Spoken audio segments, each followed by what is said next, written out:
오늘 성경의 이야기로 들어가 보려고 합니다. 오늘 성경 본문은 예수님과 예수님의 그 수제자였던 베드로와 예수님과 베드로의 그 대화 내용입니다. 그래서 베드로의 용서에 대한 질문과 그에 대한 예수님의 답변이 오늘 성경 본문에 나타나 있는 것입니다. 이 말씀을 통해서 그리스도인의 생활 방식 중에서 가장 중요한 한 가지의 진리를 깨달을 수 있습니다. 그것이 바로 용서인 것입니다. 베드로는 예수님께 이렇게 질문해요. 형제가 내게 죄를 범하면 몇 번이나 용서하여 주리까? 라는 질문을 합니다. 그런데 성격 급한 베드로는 예수님의 답을 듣기도 전에 자기가 먼저 대답합니다. 뭐라고 답을 하냐면 7번까지 하오리까? 라고 예수님께 자기가 또 질문을 하는 거예요. 스스로 답을 내려버리고 마는 겁니다. 베드로는 아마도 이 7이라는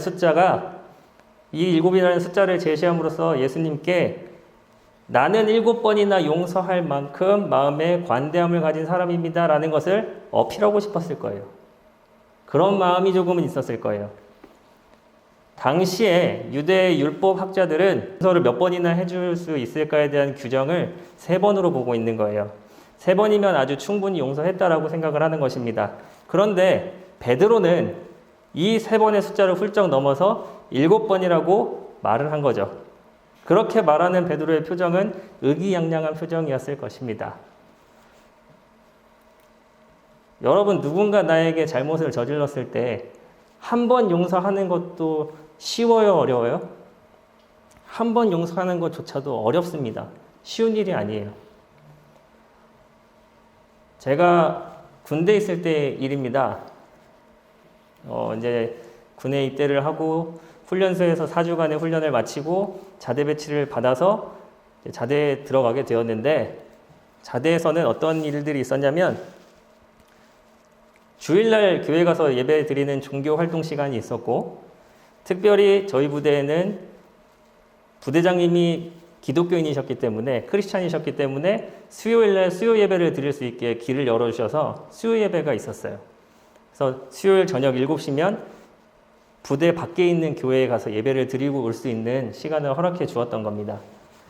그래서 이등병인 저는 그 소식을 듣고 나는 신학을 전공했고 난 하나님을 사랑하니까 난 수요예배도 갈 거야 하는 마음으로 수요예배를 신청을 했던 거예요. 제가 수요예배를 가겠다고 손을 딱 드는 순간 저희 고참들은 다 저를 째려보면서 가긴 어딜 가 이런 표정으로 쳐다보는 겁니다. 그때부터 악연이 시작됩니다. 고참들은 수요예배 가는 제가 못마땅한 거예요. 그래서 저를 이제 갈구기 시작하는 거죠. 갈굼이라고 해서 괴롭히는 거예요. 어떻게 괴롭히냐면 제가 하나를 실수해서 잘못을 하면 제 위에 선임, 그 위에 선임, 그 위에 선임까지 혼을 내면 그 혼이 타고 와서 저는 모두에게 혼이 나는 그런 상황이 되는 거죠. 그런 식으로 내리 갈굼을 계속해서 당하고, 심지어는 제가 주일날 교회 가는 것조차도 근무를 편성을 함으로 교회 가지 못하게 하는 일들을 하게 됩니다. 그것을 한 번, 두 번 겪다 보니까 제 마음 가운데 어떤 마음이 들어와요? 가서 한 대 때려주고 싶네 이런 생각도 들기도 하고, 계급장 떼고 이제 한번 붙어볼까 막 이런 마음들도 들기도 하고 그랬었어요. 그런데 계속 참아냈습니다. 그럼에도 불구하고 내가 하나님을 사랑하는 만큼 참아보자. 내가 계급이 올라가고 내 위에 있는 고참들이 집에 가고 나면 넉넉하게 교회를 갈 수 있지 않겠는가라는 생각을 하면서 지냈는데 그 강도가 점점 심해지는 거예요. 너무 괴로운 거예요. 최근에 영화 DP를 보면은 아시다시피 드라마죠. 넷플릭스에 올라온 DP도 탈영병들이 가지고 있는 그런 갈굼들 때문에 괴로워서 이탈하는 행위를 하는 것을 여러분도 알고 있잖아요. 그러한 마음까지 들어올 정도로 너무 힘든 거예요. 그래서 한날은 초소에 올라가서 주일날 예배를 드리러 가고 싶은데 못 가게 하니까 초소에 올라가서 혼자 속으로 찬양을 부르는 거예요. 교회 너무 가고 싶으니까. 찬양을 막 부르는데 제 뒤에 있던 고참도 교회 다니는 사람이에요. 교회 다니는 저를 핍박하기 시작한 거예요. 그래서 교회를 가려고 하는 사람들을 근무를 내보내고 그런 형태까지 가버린 겁니다. 그러면서 제 안에 원망과 미워하는 마음들이 계속 생기기 시작하면서 고참들하고는 굉장히 갈등을 많이 겪었고, 그렇게 시간이 지나서 그 고참들이 이제 전역할 때가 됐어요. 이제 제대하고 집으로 돌아가는 날이 남았는데 제 마음 가운데 이런 마음이 드는 거예요. 휴가 나가면 저 사람 꼭 만나서 혼내주고 싶다. 내가 찾아가서 저 사람 한번 혼내주고 싶다. 이런 마음이 드는 거예요. 그러면 안 되는데도 그런 마음이 드는 거예요. 그래서 휴가 나가서 진짜 한번 찾아갔습니다. 네, 찾아가는 가운데 하나님이 제 마음을 터치하셨어요. 어떤 마음을 터치하셨냐면 그 사람을 혼내주는 것이 아니라 그래, 영성아 너 잘 참았다. 근데 그를 위해서 기도해라. 그리고 그 사람을 용서해 주어라 라는 마음을 주셨어요. 그래서 그분하고 만나서 식사를 하고 저를 괴롭혔던 사람들한테 저는 너무 힘들었습니다. 그런데 괜찮아요. 그래서 제가 예배를 더 사모할 수 있게 됐고 예배의 자리를 더 귀하게 생각할 수 있었습니다 라는 이야기를 하면서 그분하고 식사를 했는데 그분이 나중에 그렇게 얘기하시더라고요. 나는 내 주변에 많은 크리스찬을 봤지만 너처럼 이렇게 하나님을 사랑하는 사람은 처음 본다. 보통 그렇게 갈굼당하고 어려움에 처하면 하나님을 외면하고 돌아서 버리는데 어떻게 끝까지 그것들을 다 인내하고 참으면서 그러한 모습을 가질 수 있느냐라는 질문을 하면서 지금도 편안하게 연락하는 형동생으로 지내고 있습니다. 여러분, 누군가 나에게 큰 잘못과 실수를 저질렀을 때, 괴롭힘이나 이런 억울함을 주었을 때 용서할 수 있는 사람이 몇이나 될 수 있을까요? 오늘 성경에 보면 예수님은 한 번만 용서하라고 하신 것도 아니고 7번만 용서하라고 하신 것도 아니에요. 성경 본문에 보면 7번만 아니라 70번씩 7번이라도 용서하라라고 말씀을 하고 계시는 겁니다. 이 말씀을 하시는 순간 그 모든 사람들이 깜짝 놀라는 거예요. 여러분 70번씩 7번이면 몇 번인지 아세요? 셈이 빠른 은혁이는 정답을 알고 있네요. 490번이에요. 490번을 용서하는 게 쉬워요? 한 번도 어려운데? 그러면 490번까지만 용서하라고 예수님이 지금 이 말씀을 하고 계시는 걸까요? 그렇지 않습니다. 용서하면은 적당한 한계가 없다라는 사실을 예수님은 이 비유를 통해서 여러분들에게 알려주시는 거예요. 예수님은 곧바로 베드로가 이해하기 쉽도록 또 한 가지 비유를 들려주시면서 말씀을 하시는 거예요. 예수님의 비유에는 두 종과 한 왕이 등장합니다. 하루는 그 왕이 종들과 함께 그 빚을 진 종의 빚을 이제 계산하기 위해서 모였어요. 그리고 그 빚진 자를 불러들였습니다. 1만 달란트는 오늘 성경에 보면은 1만 달란트 빚진 종의 내용이 나오잖아요. 여러분 1만 달란트가 어느 정도의 금액의 돈으로 생각하면 되냐면 1만 달란트는 6천만 데나리온이에요. 6천만 데나리온. 그런데 이 데나리온이 은이에요. 은으로 된 거, 은 화폐거든요. 데나리온은 은 화폐고 달란트는 35kg에 해당하는 금이에요. 1달란트는 35kg에 해당하는 금입니다. 근데 이 데나리온이 6천만 데나리온이라고 했잖아요. 1데나리온이 한 사람이 일을 해서 하루 받는 인건비인 거예요. 그러면 여러분, 이 돈을 다 갚으려면 이 사람 몇 년 일을 일해야 돼요? 16년 동안 숨만 쉬고 살아야 돼요. 그만큼 큰 돈을 빚을 진 겁니다. 이 빚진 자가 빚을 갚을 수 없다라는 것을 오늘 성경 25절에 기록하고 있습니다. 당시의 관습에 의하면 빚을 져서 그 빚을 감당하지 못하는 사람은 감옥에 가두거나 그 일가족들을 모두 노예로 삼는 제도가 있었어요. 그런데 이 왕이 그 종을 불러서 계산을 하려고 할 때 이 종이 무릎을 꿇고 자비를 구하며 간구하자 이 왕은 그 종을 불쌍히 여겨서 그의 모든 채무와 빚을 탕감해주고 자유함으로 풀어주게 된 겁니다. 그 종의 빚은 이제 완전히 청산되어진 거죠. 이렇게 행복한 결말로 끝나면 참 좋았을 텐데 또 이야기가 이어집니다. 용서받은 종이 왕 앞에서 물러나오자마자 자신에게 100데나리온을 빚진 자에게 찾아가서 멱살을 잡고 너 내 돈 왜 안 갚아? 협박을 하고 있는 겁니다. 1만 달란트가 클까요? 100데나리온이 클까요? 1만 달란트에 비하면 100데나리온은 돈도 아닌 거잖아요. 어떻게 보면. 그쵸? 그런데도 그 용서받은 종은 자신에게 빚진 동료를 만나자마자 그렇게 협박을 가하고 내 돈을 갚으라고 얘기를 하면서 그 빚을 진 또 다른 동료가 똑같이 무릎을 꿇고 시간과 말미를 달라고 부탁을 하고 청합니다. 그런데 그마저도 받아들여주지 않고 딱 잘라서 거절하고 그를 감옥에까지 가둬버렸다는 얘기가 오늘 성경에 기록되어 있는 겁니다.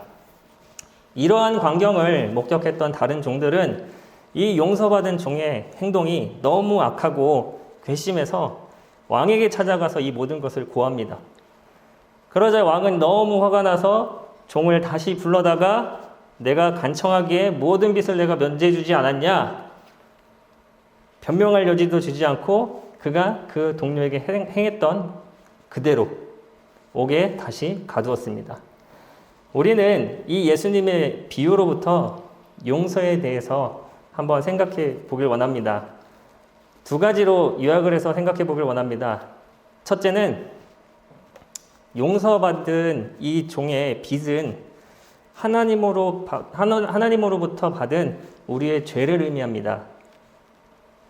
세상의 방법으로는 우리가 가지고 있는 죄의 대가를 지불할 수 없습니다. 여러분, 하나님께서 우리의 죄를 감당해 주시기 위해서, 탕감해 주시기 위해서 어떤 일을 행하셨습니까?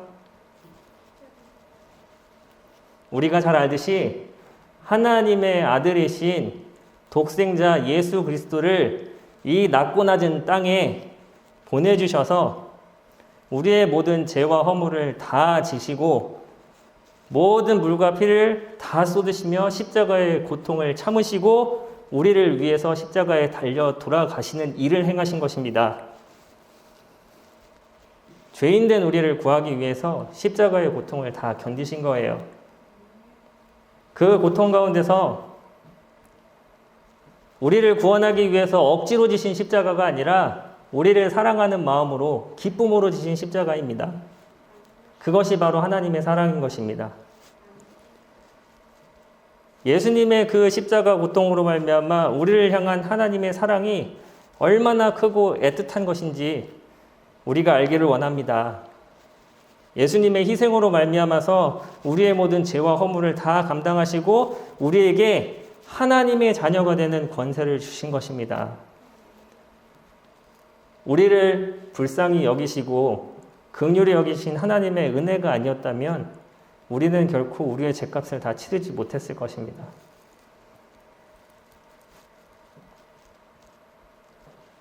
우리는 우리의 죄값으로 처벌을 받아도 마땅하지만 멸망의 길로 갈 수밖에 없는 우리이지만 하나님이 우리를 사랑하여 주셔서 우리를 선택하시고 우리에게 함께 해주시며 하나님이 그 크신 사랑으로 은혜를 베풀어 주셔서 자유와 은혜를 얻은 우리의 모습이 되어 있는 것입니다. 그런데 여러분, 우리는 때때로 어때요? 내 친구가, 내 동생이, 내 형이, 내 오빠가, 내 누나가 나에게 조금만 상처되는 말을 하거나 응징을 한다면 어떻게 합니까? 보복해야겠다. 한 대 맞았으면 두 대로 때려줄 거야. 이런 마음을 먹잖아요. 그렇죠? 우리는 엄청나게 큰 빚을 진 사람이잖아요. 하나님으로부터. 하나님은 우리의 모든 죄를 다 탕감해 주시고 그 크신 사랑과 은혜를 베풀어 주셨는데 그 은혜를 생각한다면 내 주변에 있는 내 이웃을 사랑해야 하는 것은 당연한 것입니다. 우리가 용서하지 못할 일이 있을까요?